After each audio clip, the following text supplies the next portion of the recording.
Iniciando, né? Ok. Então, pessoal, vamos estar iniciando hoje, dia 22 de setembro, né? A quinta aula virtual do segundo módulo da capacitação LUME, Método de Análise Econômico-Ecológica de Agroecossistemas, né? Bem-vindos e bem-vindas, todos vocês. Essa capacitação faz parte do projeto Agroecologia e Território de Saberes, Gestão do Conhecimento em Redes Territoriais de Agroecologia no Semiárido Brasileiro, promovido pela Rede ATER de Agroecologia, FIDA e AXA. A coordenação institucional do projeto é do Centro Sabiá e a coordenação pedagógica é da ASPTA, né? A gente lembra alguns acordos coletivos, né? Pedir para que todo mundo coloque aí, renomeie, se não tiver renomeado ainda no Zoom, o seu nome e o nome da sua organização, né? Para ajudar aqui na gestão da plataforma, né?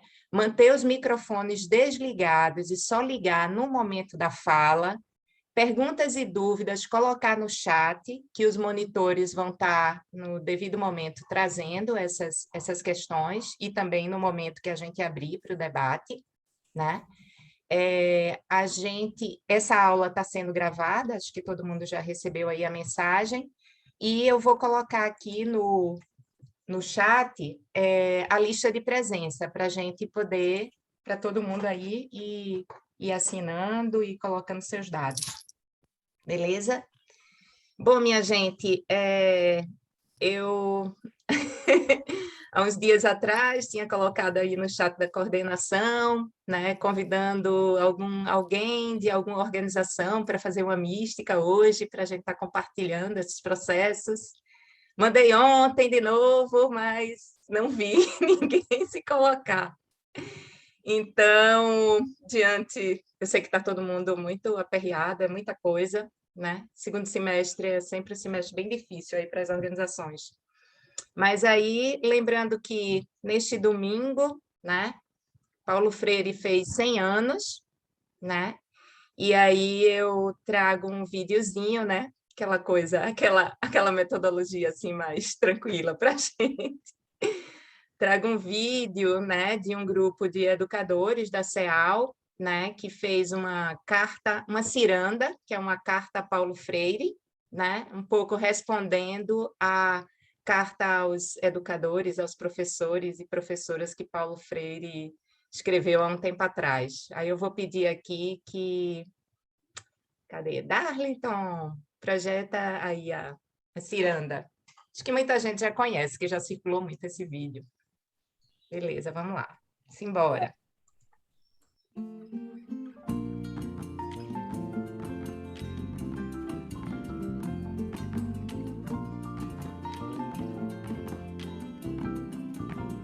Aqui ninguém vai esquecer Paulo Freire, sua força pra gente viver. Aqui ninguém vai se calar Paulo Freire, sua força pra gente lutar. Aqui ninguém vai esquecer Paulo Freire, sua força pra gente viver. Aqui ninguém vai se calar Paulo Freire, sua força pra gente lutar. Amor em comunidade, no campo e na cidade, esperança e curiosidade de ver o mundo se refazer novo.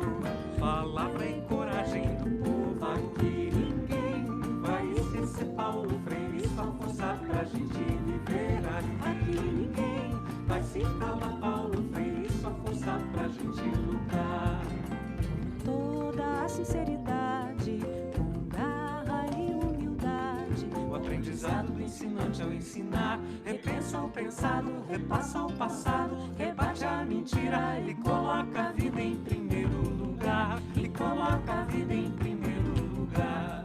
O aprendizado do ensinante ao ensinar retoma o combate com manha e com arte. Convida as pessoas que todas são boas nas ruas, escolas, em todo lugar. Com democracia e saber popular. Com democracia e saber popular. Com democracia e saber popular. Com democracia e saber popular. Aqui ninguém vai esquecer Paulo Freire, sua força pra gente viver.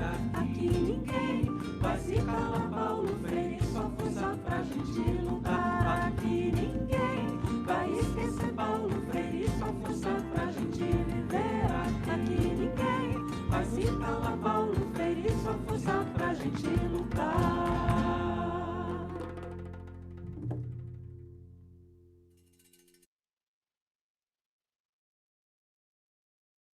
Aqui ninguém vai esquecer Paulo Freire, sua força pra gente viver. Aqui ninguém vai se calar, Paulo Freire, sua força pra gente lutar. Aqui ninguém vai esquecer Paulo Freire, sua força pra gente viver. Aqui ninguém vai se calar, Paulo Freire, sua força pra gente lutar. Amor em Isso aí, minha gente. Eu não sei para vocês, para mim o vídeo ficou meio congelado, mas pode ser minha internet. Mas beleza, que Paulo Freire continue aí nos inspirando, né? E a gente continue fortalecendo esse legado, né? Que estão querendo tanto criminalizar, né? E a gente sabe como esses ensinamentos de Paulo Freire são importantes para a gente. Organizações do meio popular, organizações que trabalham com a agricultura camponesa. Viva Paulo Freire, que seu legado continue. É isso aí, gente. Alguém quer falar alguma questão ou já passo aí para os companheiros da equipe pedagógica? Se alguém quiser colocar alguma coisa, fique à vontade, se sentir inspirado, inspirada.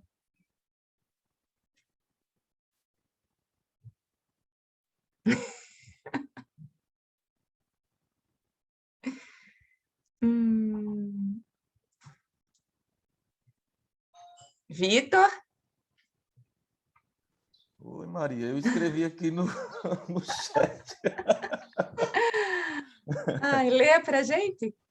Então, eu acho que é isso. Paulo Freire tem tudo a ver com a gente também. Eu acho que vocês, como sempre, acertam nas escolhas, mesmo que de supetão, né? O que é que a gente faz assim para mostrar, para trazer o pessoal, né? Para a gente iniciar o dia? E Paulo Freire, acho que traduz muito bem.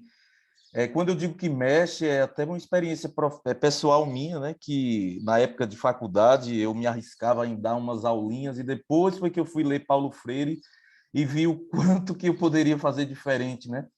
E eu acho que o Lume traz isso que Paulo Freire tanto falava, né? E deixou para a gente, né? O se abrir para o conhecimento do próximo e da próxima, das pessoas com quem a gente se relaciona. Por isso que eu coloquei isso, né? Ele desperta na gente a riqueza, né? A diversidade que existe, tanto do ponto de vista social, e aí Paulo Freire era holístico também, ele trazia a dimensão ecológica, econômica, né?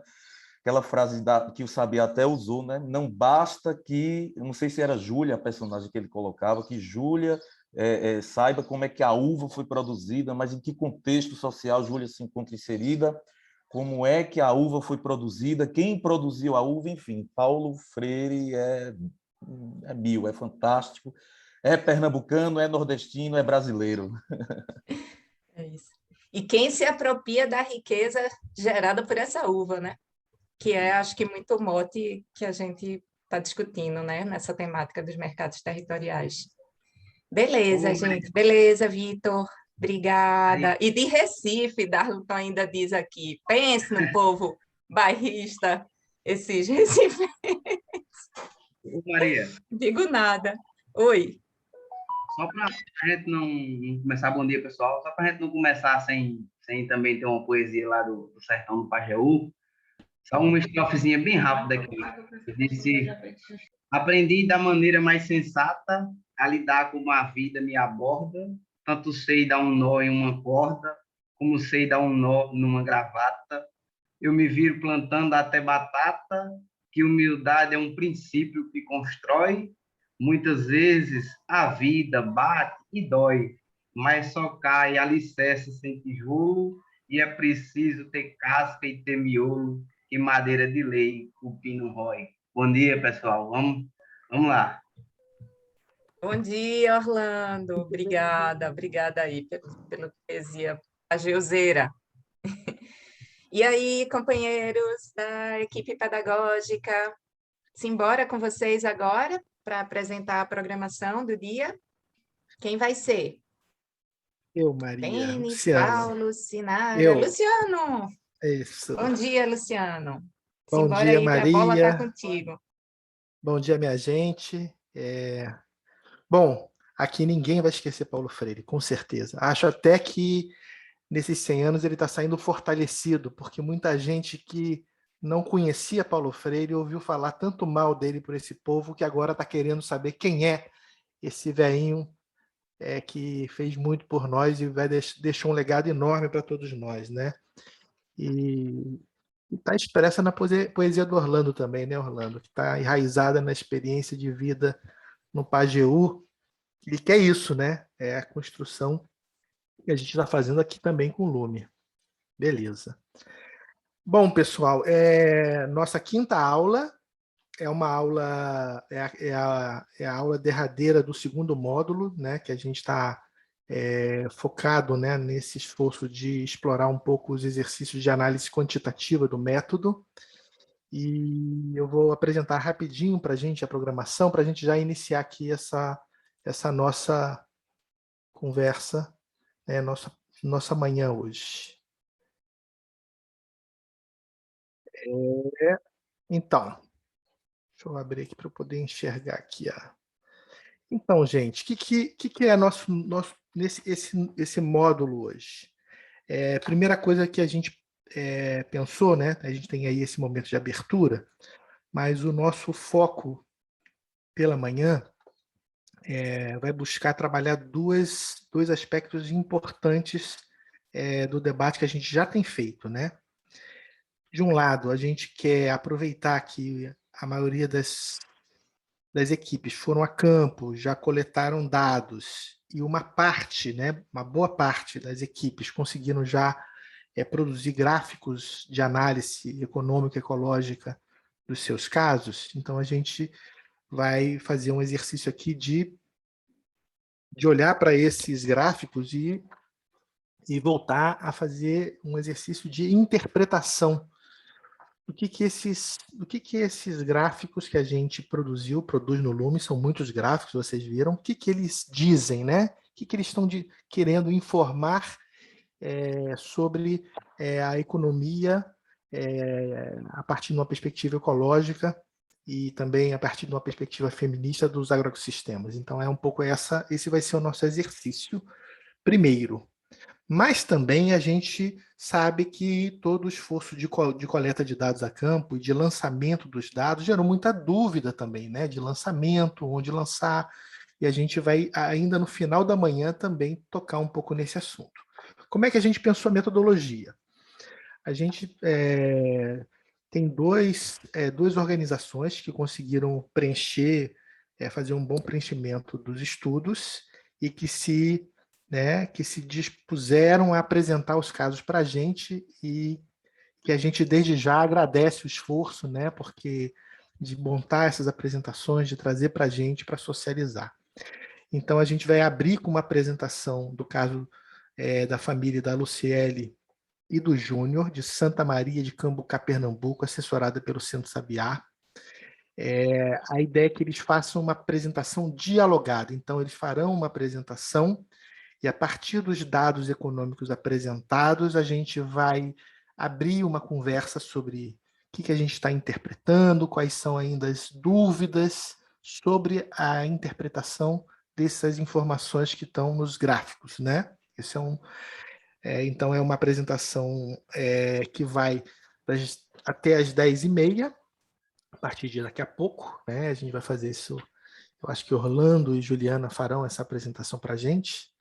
E depois a gente vai ter um bom debate a partir desses casos, e na sequência a gente tem um pequeno intervalo e retomamos com mais um caso, que é o caso da família do Valdeni do Cândido, da Valdeni do Cândido de Remanso, assessorada pelo SASOP, que também vai fazer o mesmo ciclo, só que a gente vai aproveitar esse ciclo para também entrar um pouquinho na reflexão sobre o lançamento das informações na plataforma, no segundo bloco, né? No segundo bloco da manhã.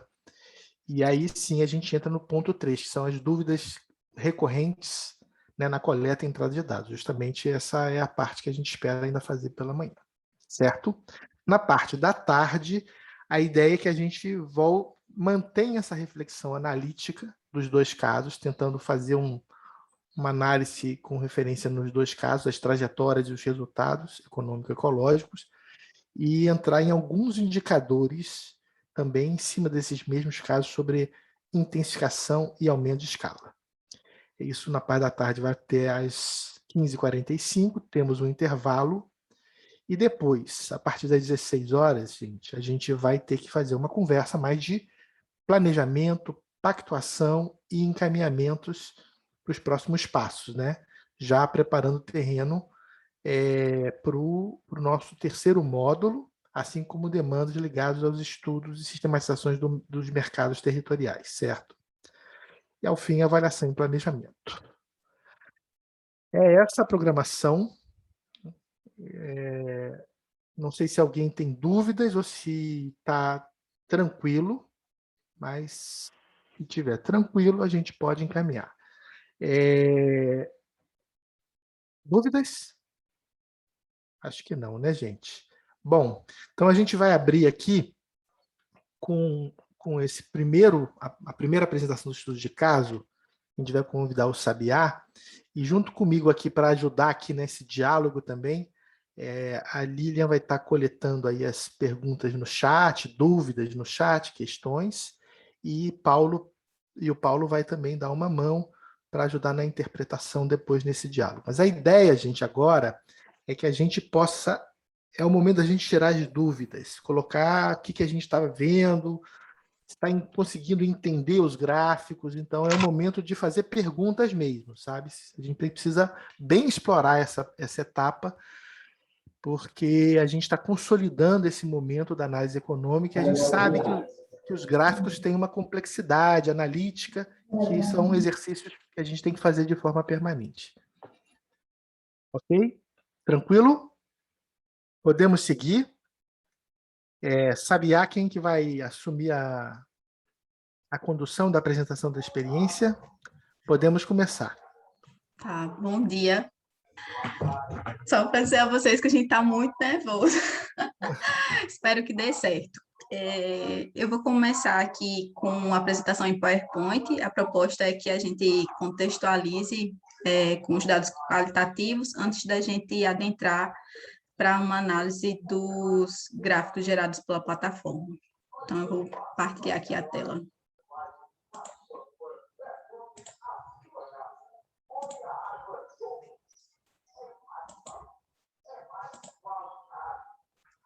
Apareceu para vocês?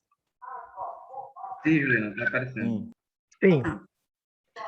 Tá, então o agroecossistema estudado é o da família Luciene Júnior, lá do sítio Pacaré. Fica localizado no município de Santa Maria do Cambucá, está no território do Agreste Setentrional. Na primeira foto, a gente tem o casal junto com uma das filhas, lá na casa deles. Aqui, do lado direito, a gente tem a família, né, envolvida nas primeiras visitas, no desenho do mapa, na identificação dos subsistemas, e a gente também coletando os dados de anotação, fazendo uma visita no ao redor de casa, e refletindo junto com a família sobre a composição desse núcleo, né? A família é composta por Dona Luciene,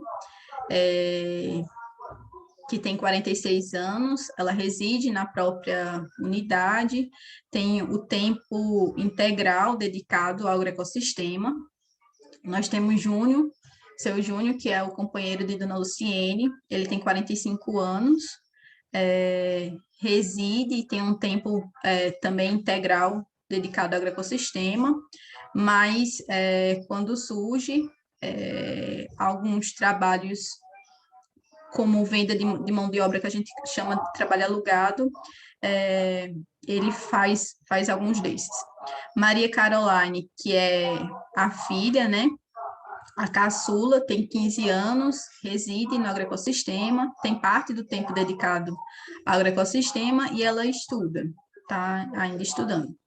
Márcio, que é o filho mais velho, ele não mora mais na unidade, e tem também só uma parte do tempo dedicada a esse agroecossistema. E Luciete, que é a filha do meio, como diz a história, não reside também na propriedade, mas tem uma parte do tempo ali ainda na casa da família. Ela não reside na unidade, mas está na comunidade, morando em outra casa próxima. Sobre o acesso à terra, né? Tem duas formas de acesso. Aqueles residem, que fica no sítio Pacaré, tem uma dimensão de 1 hectare, 1,85 hectares, foi com recursos próprios, né? Foi obtida com recursos próprios. A segunda área de trabalho da família fica no sítio Manduri, a 2,5 km de distância, tem uma dimensão de 1,28 hectares, e a forma de acesso é por cessão de uso. Então, é da mãe de Dona Lucinha, e aí foi cedida essa parte para a família ir trabalhando. Quanto aos subsistemas, né? Quais são os subsistemas que tem? Tem avicultura, bovinocultura, ovinocultura, o roçado familiar e também o quintal produtivo. São, ao todo, 5 subsistemas.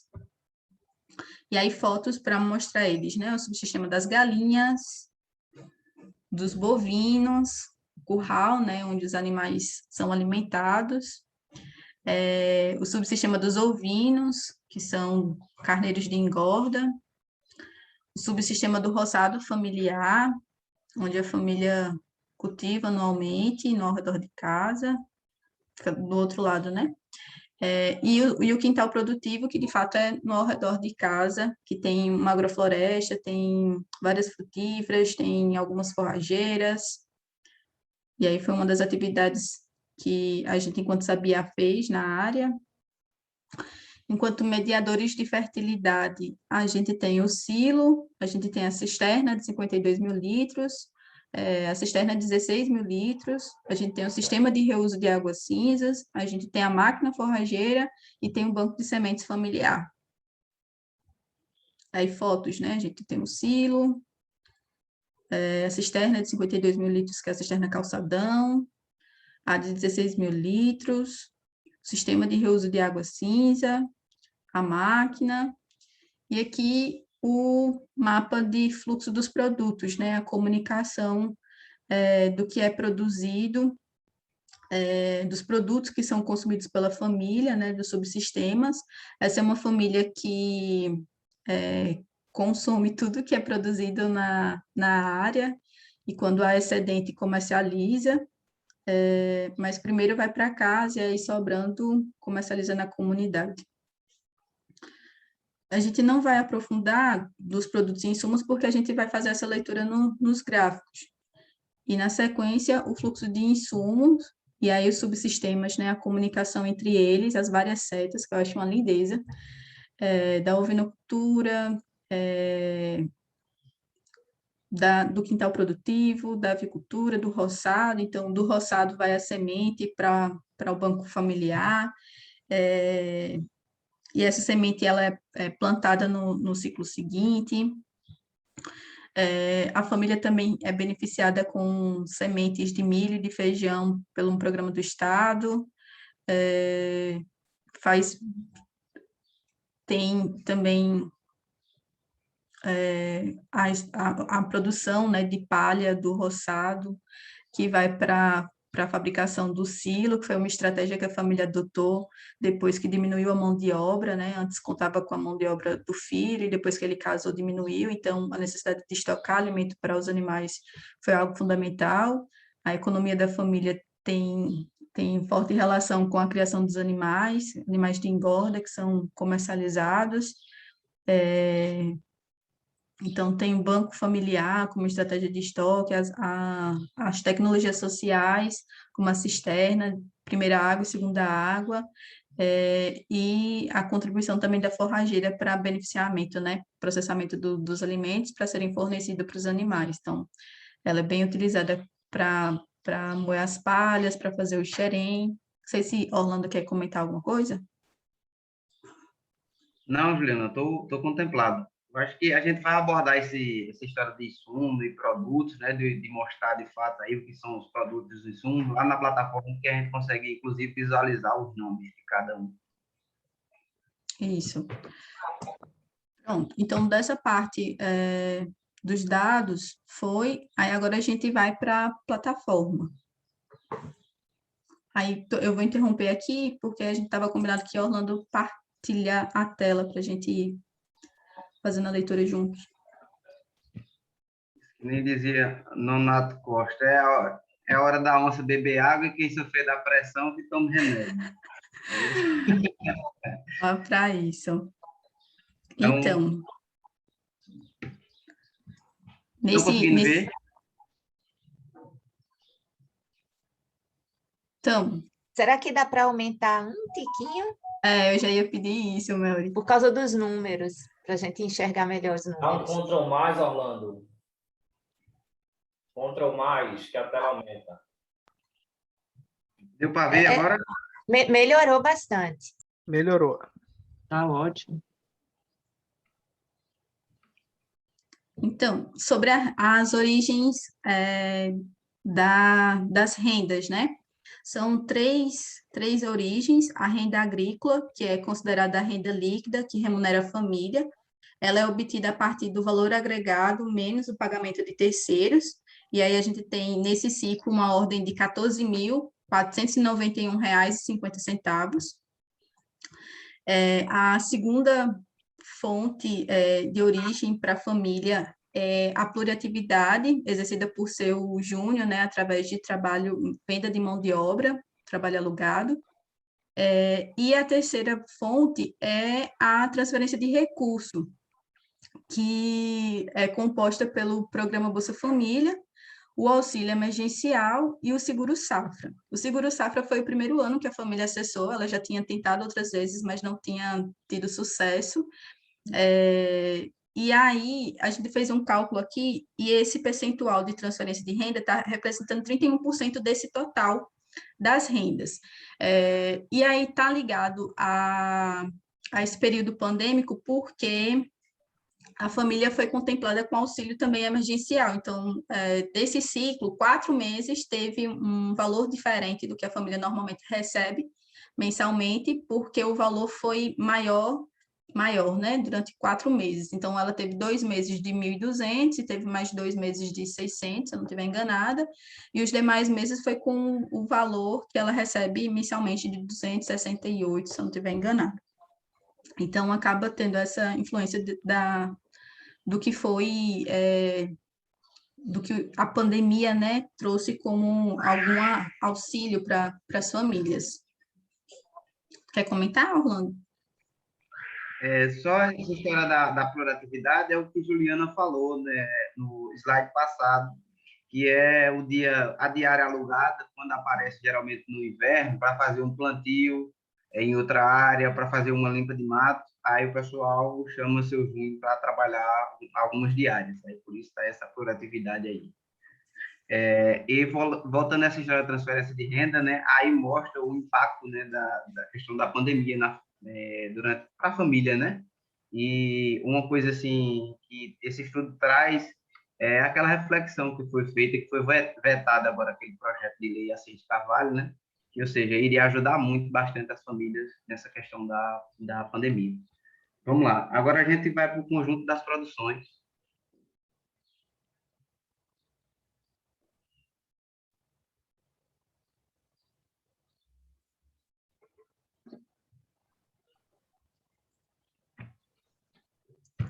No segundo gráfico, né, que traz uma leitura sobre o conjunto das produções, considerando a venda, autoconsumo, doações e estoque.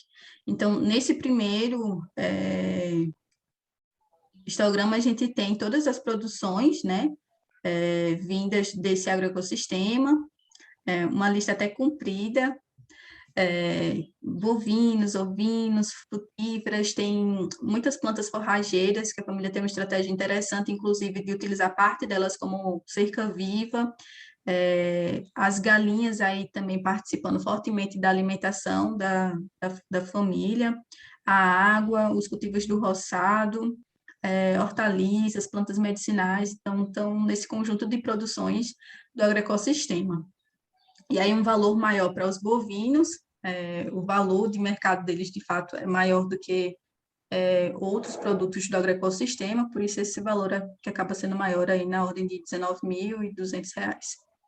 E aí, de forma separada, né, nas vendas, a gente teve aí, nesse ciclo, a venda de 2 bovinos, a gente teve a venda de 6 ovinos, venda de castanha, teve venda de carne de galinha e de ovos.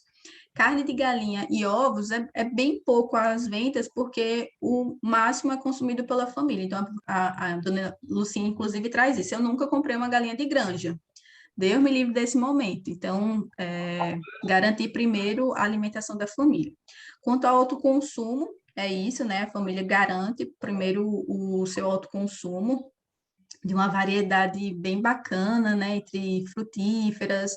Santa Maria do Cambucá é conhecida como a terra do caju, então tem muito isso, da castanha de caju, do próprio caju para fazer beneficiamento na comunidade, outras frutíferas, pinha, goiaba, manga, limão, mamão. Então, tudo que é produzido na área, sem dúvida, é primeiro para o autoconsumo. Doações e trocas, a família tem uma relação de reciprocidade, né? Então, faz doações tanto na comunidade, para os filhos que não estão morando na casa, acabam levando também. Tem doações com a associação da comunidade. E o último histograma que é referente ao estoque, né? Então, aí os bovinos também representam um valor maior por conta do valor deles de mercado. E aí os ovinos, a melancia de cavalo, que é uma forrageira, a palma, a galinha, as águas que não são consumidas dentro do ciclo e acabam ficando para o ciclo seguinte, feijão de corda, milho, leucena, também é uma forrageira. É um pouco desse gráfico do conjunto das produções.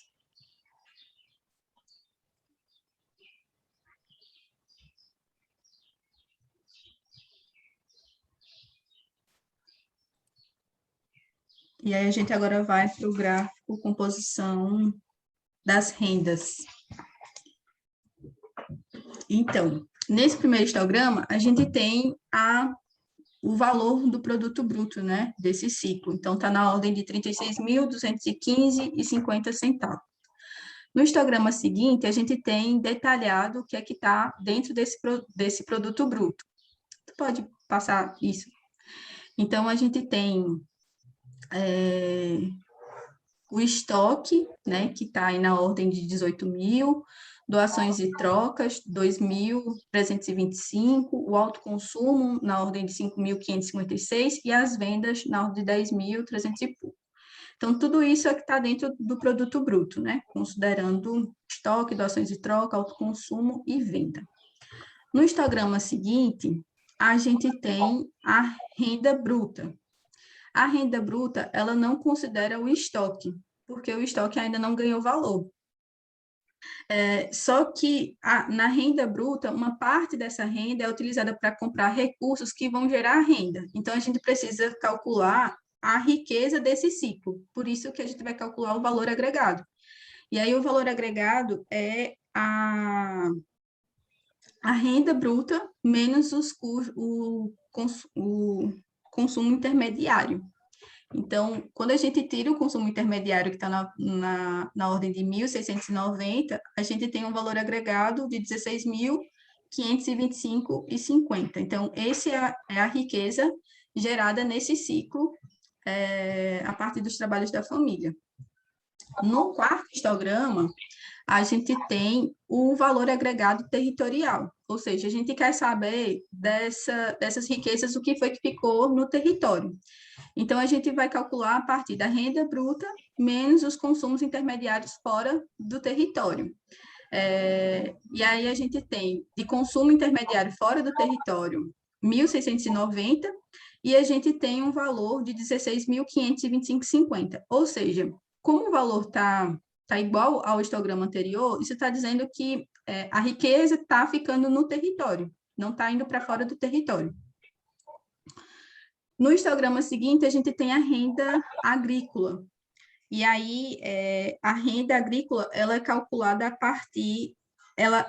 a renda agrícola é a renda líquida que remunera a família. Então, ela é calculada a partir do valor agregado menos o pagamento de terceiros.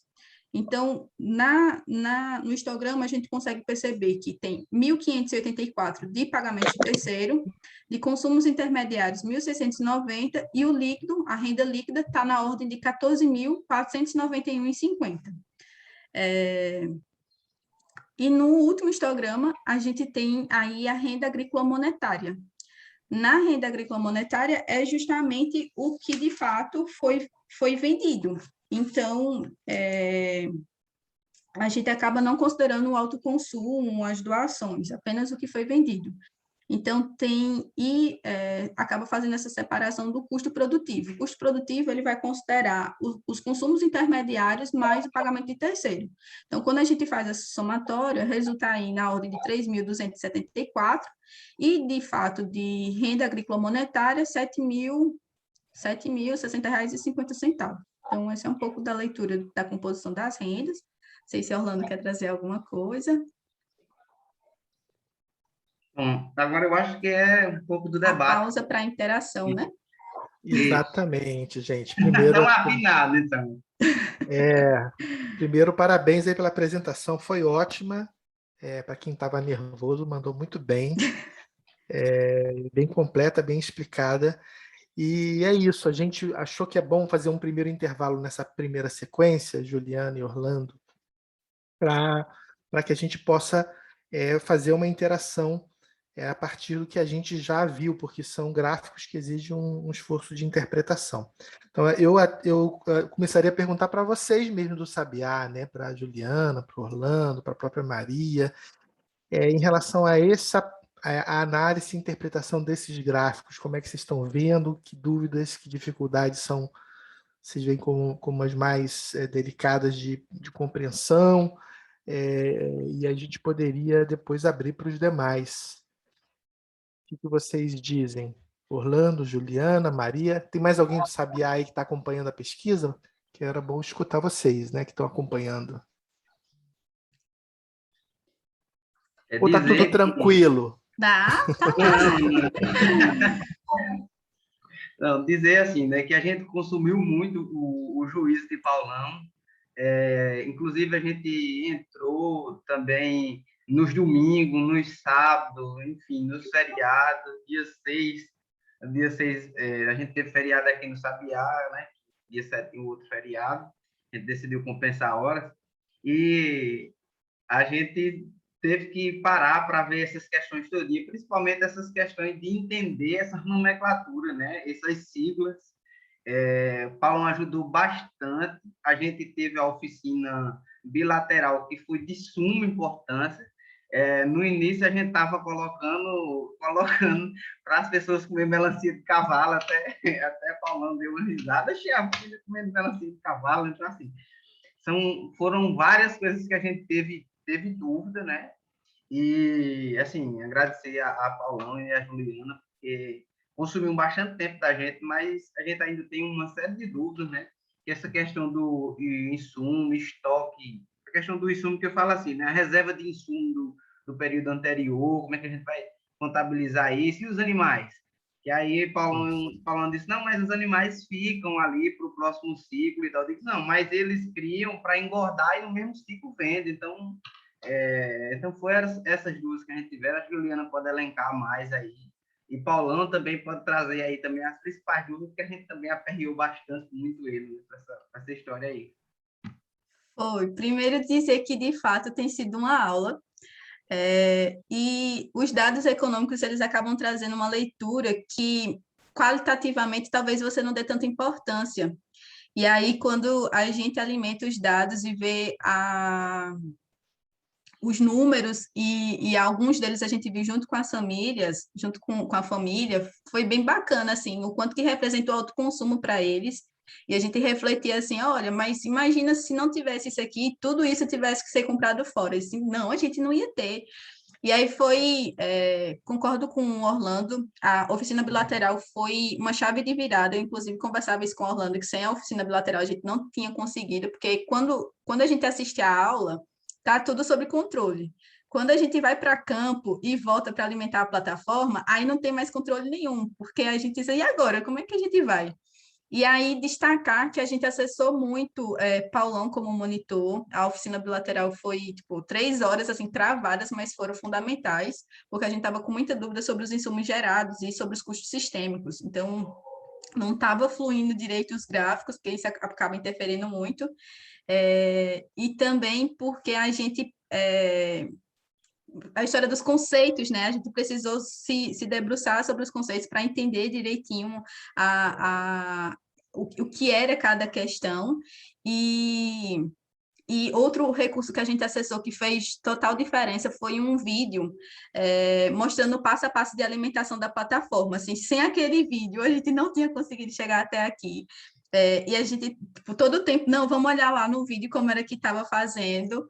Todo o tempo, assim, era quase que um computador à parte com um vídeo e a gente com outro para ir alimentando. Então, é um processo que vai gerando muitas dúvidas, principalmente quando a gente volta para a plataforma para ir preenchendo e alimentando.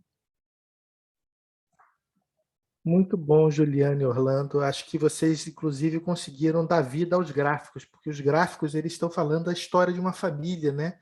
Então, essa coisa de olhar para os gráficos, não como números duros, mas eles estão dizendo muito da realidade dos agroecossistemas, isso que dá força para a interpretação desses indicadores. Eu queria ampliar essa conversa, abrindo para o restante das equipes, né? Porque, como eu falei, eu acho que é o momento da gente também problematizar, colocar as dúvidas, nesse momento, sobretudo, da interpretação dos gráficos.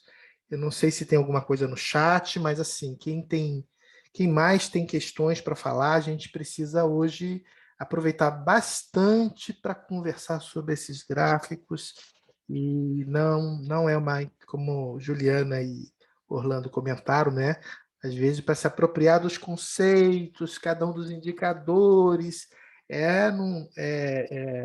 depois que você pega, é tranquilo, mas é uma energia que a gente gasta para ir internalizando esse conjunto. Tem mais alguém que quer colocar questões, perguntas, dúvidas ou comentários? Está aberto para a gente seguir essa prosa. Ô, Luciano, o chat está bem tranquilo aqui, viu? Acho que o pessoal está sem dúvidas. É verdade, gente? Luciano, bom dia. Bom dia, Ari.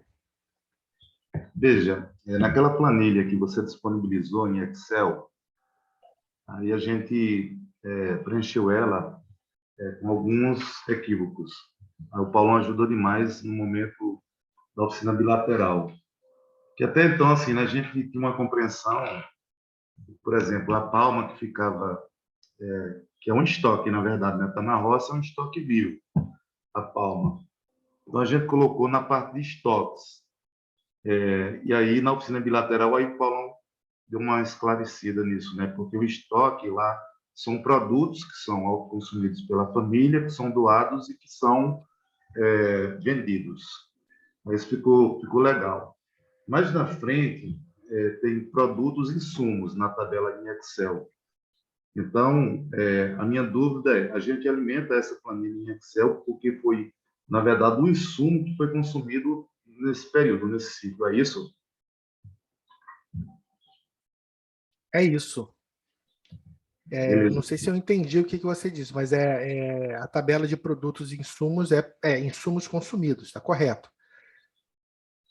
Okay. É essa a dúvida? Era essa a minha dúvida. Grato.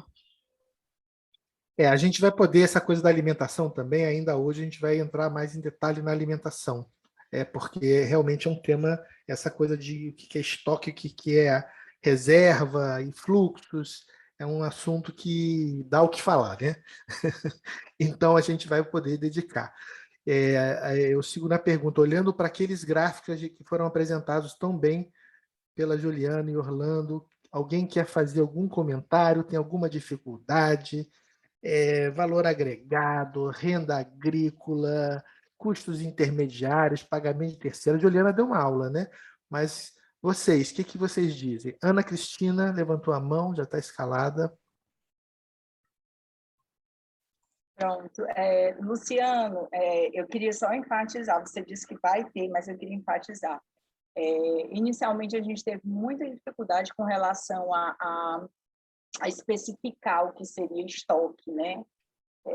Eu fiz uma certa confusão quando acessei, quando estava lendo o livro, que aí eu entendia como estoque lá só de insumo, e depois a Lília foi esclarecendo isso com a gente, mas no momento da coleta anterior ainda não tinha especificado isso, né? O que seria o estoque. Eu estava na minha cabeça ainda, né, como uma reserva lá de insumo. Então, eu acredito que talvez isso seja sanado durante o dia, né? E com relação aos gráficos, não, acho que a Juliana apresentou muito bem, esmiuçou muito bem, né? O que a gente já vinha, né, olhando, estudando, revisando as aulas. Então, hoje ela apresentou muito bem mesmo, não ficou nenhuma dúvida. Legal, Ana. Anotei aqui suas observações. Tem Maria também se candidatou. Olha, quem quiser, vamos fazer uma sequência aí de inscrições. Eu acho que as pessoas que quiserem colocar, vamos pegar uma sequência e depois a gente retoma os gráficos. Maria? Primeiro, parabéns, Ju e Orlando. Muito, muito boa, muito bacana, assim. Se aprofundaram mesmo na economia e da família. A minha pergunta é a seguinte, qual é a percepção da família sobre a importância desses produtos, né, do autoconsumo para a alimentação dessa família, né? Para a segurança alimentar dessa família? E o quanto que elas têm que acessar, ou como é que elas veem, da renda monetária gerada para garantir a complementação dessa alimentação, né? Tipo assim, porque às vezes a gente fica, ai meu Deus, tem que vender para poder garantir uma alimentação decente, boa, de qualidade, em quantidade suficiente. Aí eu queria fazer um pouco essa pergunta. Legal, Maria. Tá também anotado aqui. Gente, mais alguém? Luciano, tem uma questão que o Denis colocou aqui. Você quer falar, Denis? Ou o que ele colocou no chat? Denis? Pode ser. Eu percebi assim que para a renda monetária, a criação animal tem uma grande contribuição, né? E também para a geração de estoque. Até fui olhar lá na plataforma a análise de responsividade, né? Como vocês colocam dos estoques vivos, vocês consideraram alto, né? Quer dizer, tem o estoque de bovinos, né? O estoque de ovinos também é importante. Então, acho que a criação tem uma estratégia importante para a economia da família, né? E aí a pergunta que eu fiz quais são as inovações que vocês identificaram na linha do tempo, na trajetória da família, que explicam, né, o fato de que tenham conseguido uma renda monetária expressiva com a criação animal nesse período e que tenham conseguido gerar um estoque significativo nesse período, né? Vocês mostraram aí os mediadores, né? Isso tem uma importância. Queria que vocês falassem um pouquinho sobre a que vocês atribuem esses resultados econômicos que os gráficos mostram. Completando aqui, a Sinara também perguntou aqui, que notou que a água foi considerada insumo produzido. Podem falar sobre isso? É mais uma pergunta. Então, tem um conjunto de perguntas para a Juliana e para o Orlando. Talvez seja bom a gente já passar para eles. Ô, Luciano, tem mais alguém? Assim, sim. Não, só complementar essa questão que a Sinara coloca, porque eu percebi que a segunda água, por exemplo, eles consideraram como estoque. Daí eu acho que só para a gente refletir se é isso mesmo e tal. Isso. Tá bom, mais alguém quer comentar ou trazer mais elementos sobre esse primeiro bloco?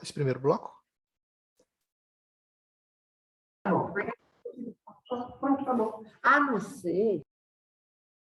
Oi? Não, alguém está com o microfone aberto. Então, Juliana e Orlando, tem umas perguntinhas para vocês aí. Vocês podem dialogar? Podemos sim. Então, vendo essa pergunta de Denis, né, essa provocação que ele faz, de quais inovações a gente destaca para identificar essa trajetória da família.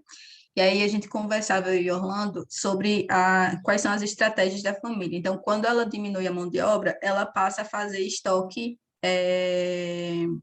de alimentação para os animais, ela passa a fazer silagem, que é insumo. E aí a gente sabe o quanto que representa no valor a compra de alimentação dos animais somente dos mercados. Então, quando ela aumenta essa capacidade de insumo para alimentar os animais, que é fonte de renda da família, então isso também acaba sendo um fator interessante para essa trajetória dela.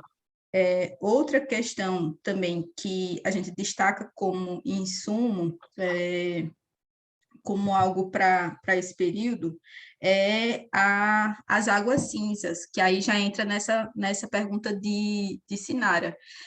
A família ela foi beneficiada com um projeto de reuso de águas cinzas, que tem uma irrigação de salvação para um sistema agroflorestal que está ao redor da casa dela.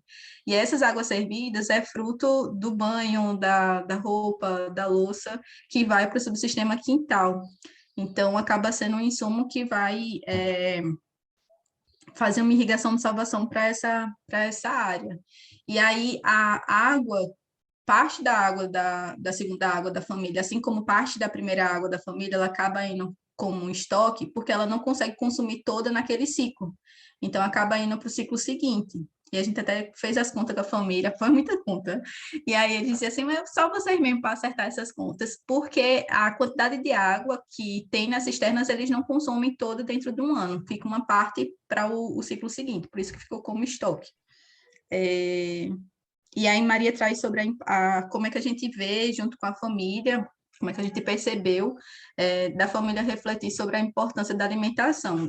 De fato, principalmente Dona Lucinha, ela é muito preocupada com consumir aquilo que ela sabe como foi produzido, e quando é produzido pelas mãos da família, a procedência é garantida, como diz a história. E aí, Dona Lucinha, a família de Dona Lucinha vem de processos, vem de um circuito continuado de acesso a políticas públicas. Então, a família acessou o programa de cisternas, acessou até a agroecologia, acessou o programa Sementes do Semiárido, está agora no PDHC, foi beneficiada com um projeto da cooperação internacional, que é o reuso de águas cinzas. Então, ela vem num ciclo de acesso a programas e ações que trazem para ela um conhecimento que vai acumulando e vai trazendo um olhar diferente para várias questões que antes talvez nem tivessem a mesma importância. Então, garantir a alimentação, porque como a família não tem um ciclo regular de venda dos animais, então ela precisa se organizar nessa produção dos alimentos para consumo e ter uma menor dependência do que vem de fora. E aí, quando vende os animais, há sempre uma estratégia de compra um animal menor e o restante do recurso vai sendo distribuído para os meses para contribuir com a compra do que precisar de fora, ou então, e aí tem o complemento da transferência de renda, e quando o seu Júnior consegue algum serviço fora, e complementa também a renda. Não sei se eu contemplei tudo, Orlando, eu contemplei, não? Eu acho que sim, Juliana, mas só para trazer uma coisa para você, Denis, a história que essa da silagem, principalmente da silagem, eles fazem um mutirão de aproximadamente, se não me engano, 10 ou 12 pessoas que participam desse mutirão para fabricar essa silagem, né? Essa silagem ela está girando em torno hoje de aproximadamente 3 mil quilos, né? 12.800 a 3 mil quilos de silagem. E Juliana citou bem a história que o custo da produção, de fato, dos animais, geralmente, numa produção comercial, ela chega de ser de 70% a 80%, né, em torno do custo dessa produção. Então, quando você consegue produzir isso, como a Juliana falou, você consegue ter uma diminuição significativa e, consequentemente, uma renda muito positiva, tendo em vista que as famílias, quanto mais você gasta com a produção, mais você tem de lucro, né? A tendência é essa. E uma coisa importante que eles também levam dessa de quando o animal está gordo, eles vendem o animal para abate e compram animais talvez até do mesmo tamanho, mais magro. Ou seja, então ele não vai passar muito tempo com esse animal, tá entendendo? Vai engordar esse animal e rapidamente eles conseguem ter um retorno de novo. Então, isso vai se tornando um ciclo, entre aspas, um ciclo vicioso. E essa história da água, Juliana trouxe bem, retratou bem essa história dessa irrigação, né? E, inclusive, também entrou essa história a gente teve que calcular o valor de energia que se gasta na bomba para poder ligar a bomba para pegar essa água que tem lá de reuso para colocar nesse sistema. Então, uma coisa assim que a gente teve que calcular bem direitinho com a família.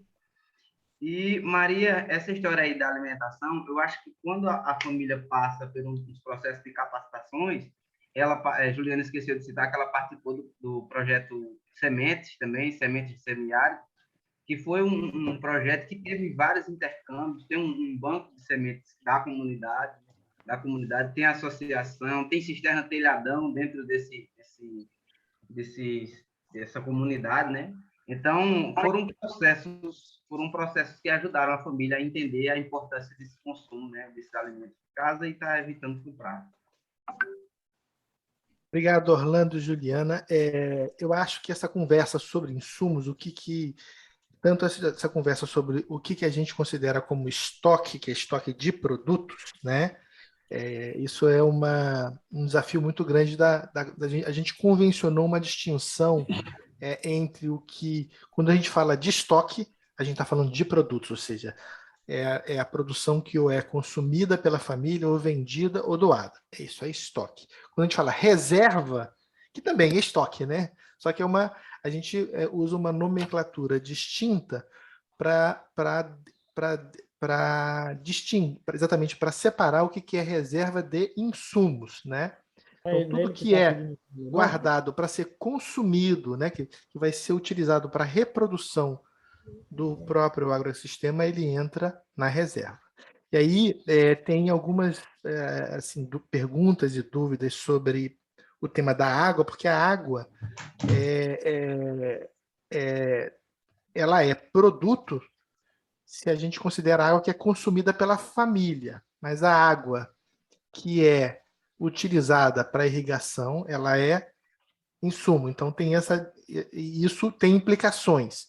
Segundo, insumo é tudo que envolve também trabalho humano, né? A gente tem convencionado, por exemplo, que se o animal vai para o pasto e por si ele consome os alimentos, é evidente que ele está comendo, por exemplo, a pastagem, né? Mas não existe propriamente uma mediação do trabalho humano nesse serviço, ao passo que, se eu vou lá numa capineira, faço os cortes, ou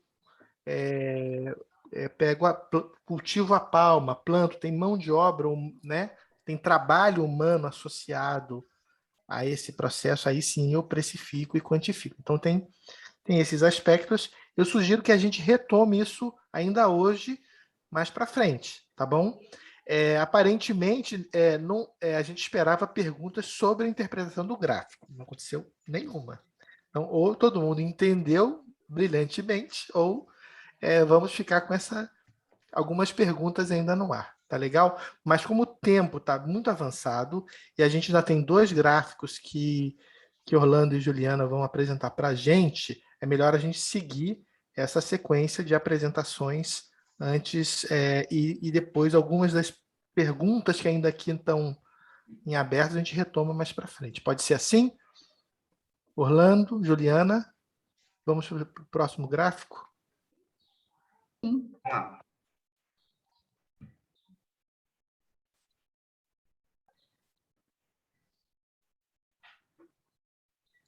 Então, nesse gráfico, a gente tem a leitura da repartição da renda por pessoa e por esfera de trabalho. E aí, o maior valor de recurso tá para a pessoa que tem maior quantidade de horas, que é Dona Lucinha. Então, isso acaba mostrando, inclusive, para a gente, quando aparece aí a descrição, né, de quais são essas horas. Então, tem mercantil e autoconsumo, participação social e pluriatividade. E o doméstico e de cuidados está principalmente com ela. Tem a filha, a caçula, que contribui com as atividades, mas a maior concentração desse volume de horas para os trabalhos reprodutivos está com Dona Lucinha, para além dela se dividir nas multitarefas também dos trabalhos produtivos, que é uma realidade que acaba se refletindo em várias outras famílias, né? Então, Dona Lucinha, a realidade da Dona Lucinha reflete a realidade de várias outras Lucinhas do semiárido. E aí tem, na sequência, Seu Júnior, com a maior quantidade de horas a partir, e a remuneração, né, a partir do mercantil e autoconsumo. Márcio contribui apenas com mercantil e autoconsumo.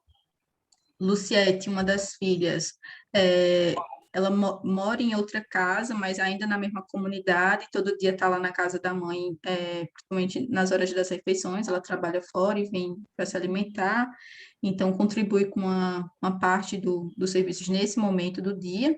E a caçula, que divide que está estudando e divide uma parte do tempo para as áreas, né, mercantil e autoconsumo, e também para a área doméstica e de cuidado. Mas aí a gente percebe que Seu Júnior não contribui em nada com os trabalhos reprodutivos da casa, assim. Não tem participação de horas nessa área, né, de Seu Júnior. Outra coisa importante também, Juliana, é essa história da participação social, ou seja, a Dona Lucinha, ela é totalmente envolvida nessa história da parte social, né? De participar de ir no sindicato, de ir numa reunião da associação, de estar nesses momentos, né? De intercâmbio, de integração e tal.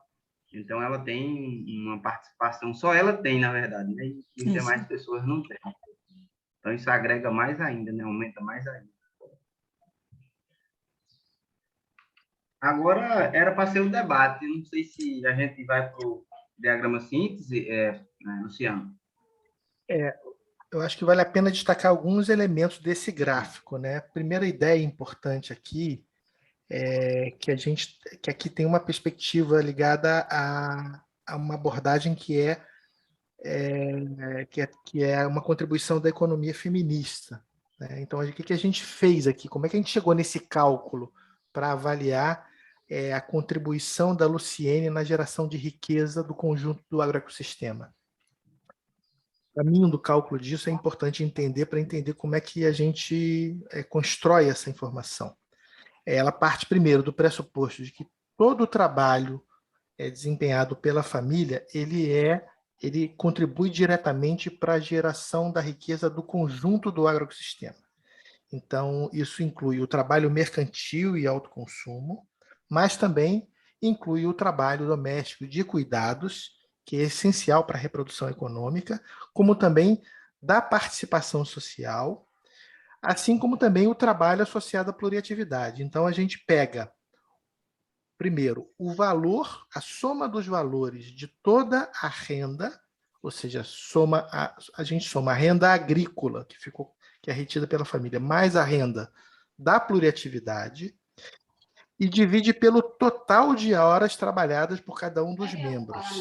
Então, é isso que permite a gente interpretar esse gráfico, colocando em evidência o papel, por exemplo, e a contribuição que a Luciene tem na geração da riqueza produzida pela família, né?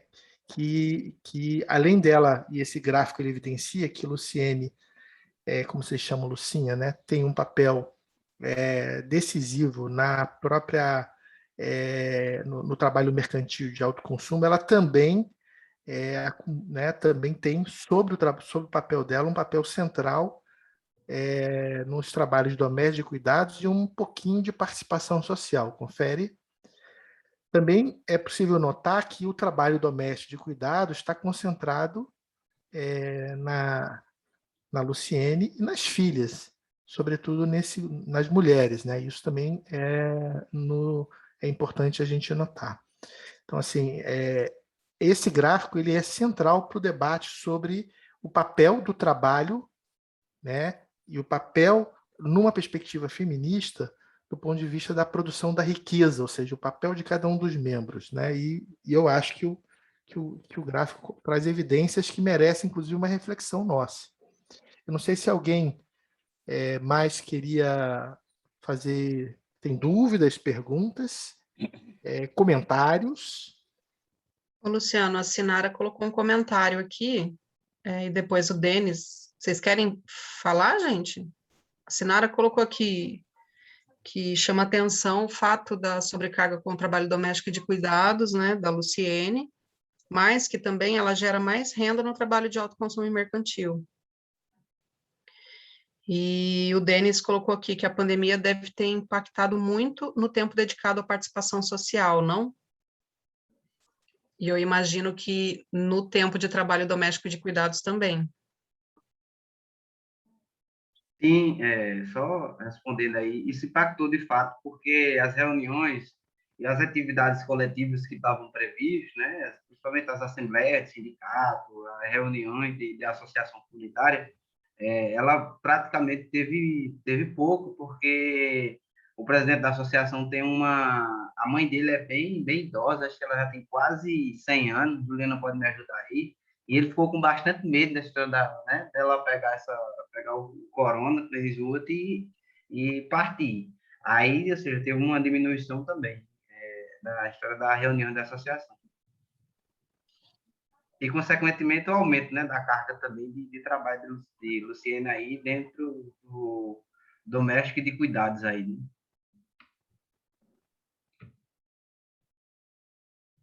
Legal, gente. Mais alguma coisa? Tem Maria aí inscrita no seu. Maria, eu não estou vendo as inscrições aqui. Maria? Então, enfim, eu não tenho nenhuma profundidade aí na leitura dos gráficos, mas fiquei aqui fazendo uma reflexão. Luciano, quando você falou, né, essa medida, essa valoração do trabalho doméstico é justamente colocando valor no tempo dedicado ao trabalho doméstico, né, da Lucinha, não é isso? Exato. Colocando valor a partir do trabalho na parte mercantil e autoconsumo. E de pluratividade também. Isso. E pluratividade também. E pluratividade também. Pois é. Toda aí renda a gente... Sim. Aí quando a gente olha aqui, eu sei que a gente está olhando aqui a renda no gráfico, mas vendo que Júnior ele tem aí 4.342,44, que equivale ao tempo dedicado a esse processo. E a Lucinha, né, tem 5.000 mais 3.000, olhando também o tempo dedicado aí ao trabalho doméstico, eu fico pensando que é uma questão que eu não sei se a gente chega a discutir isso, mas isso significa que tem uma boa parte do tempo do Júnior que está dedicado ao descanso e ao lazer, né? Ou não daria para fazer essa interpretação? Porque eu estou olhando que Marcos e Luciete, eles não vivem no agroecossistema, eles só passam por lá, trabalha mais na parte da parte mercantil, e Luciete ajuda, né? Ela também trabalha nessa parte dos cuidados domésticos, e a Maria Caroline, uma parte na questão da produção e outra da reprodução, trabalho doméstico e estudo. E aí, quando eu olho, eu fico pensando no tempo do Júnior Alexandre. Esse outro tempo, daria para interpretar que esse outro tempo seria de descanso e lazer? Ou a gente, enfim, não dá para fazer esse tipo de reflexão? Exatamente. Eu acho que essa é a reflexão, né? Ela coloca em evidência, eu acho, o gráfico, né? De um lado, eu acho que tem um lado de colocar em evidência que a contribuição da Luciene para a geração de riqueza nesse agroecossistema, ela é, eu diria, expressivamente maior. Mas por trás disso tem um sobretrabalho. Essa é a questão. Então, se a gente se perguntar, porque aqui a gente pode também, eu não tenho aqui como, não vou ter tempo de acessar, mas se você olhar o número total de horas trabalhadas por um e por outro, a gente vai ter uma noção. A referência que a gente tem assim, de uma unidade de trabalho familiar, uma UTF, seriam mais ou menos assim, para um agricultor, um agricultor, em torno de 2.400 horas ano, né? Você descontando finais de semana e tudo mais. Então, em geral, em especial as mulheres, elas têm um número de horas dedicado ao trabalho bem maior, né? E é um pouco isso que a gente pode, a partir desse gráfico, refletir, né? Eu acho que a pergunta que você faz é extremamente pertinente, né?